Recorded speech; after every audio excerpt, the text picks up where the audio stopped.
Domani iniziano i saldi, i negozianti sperano che possano andare bene, mediamente i bellunesi pensano di sfruttarli. Ci aspettiamo che partano, che abbiamo bisogno che prendano forza e vigore, mai come quest'anno, dato che l'esercizio che abbiamo avuto non è stato dei migliori, dato il tempo, date tante le circostanze. Adesso abbiamo bisogno, abbiamo i magazzini pieni, i negozi pieni, ben assortiti, che vengano in tanti a fare acquisti. La stagione è stata un po' complicata, un po' per il freddo che è tardato a venire e un po' per la situazione attuale economica in Italia.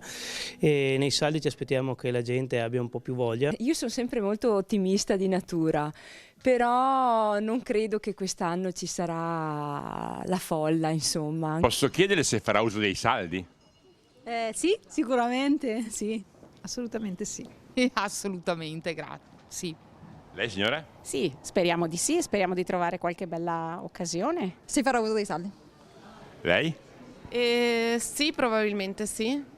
Se c'è qualcosa di cui ho bisogno, magari ne approfitto e lo prendo adesso. Si trova sempre qualcosa di bello per il prossimo inverno, ci sta, e in realtà anche per usarlo in fine stagione. Farà uso dei saldi? Sinceramente non lo so, qualcosina ho già acquistato e quindi se capita l'occasione volentieri. Saldi di cui abbiamo parlato per salvare un inverno nel quale i negozianti ci dicono il Natale non ha dato i risultati che si sperava. Noi abbiamo lavorato comunque bene, però ci si aspettava qualcosina in più, sicuramente un po' più di movimento anche. Solitamente il Natale ci dà più soddisfazione, soprattutto nei regali, ma quest'anno è stato un po' sottotono. Il Natale è deluso, per carità c'è stato un po' di movimento, ma cosa vuole? Ormai abbiamo avuto la promozione del Black Friday, la gente si era già un pochino approvvigionata. I motivi per gli acquisti sono tanti, i portafogli sono stretti, per cui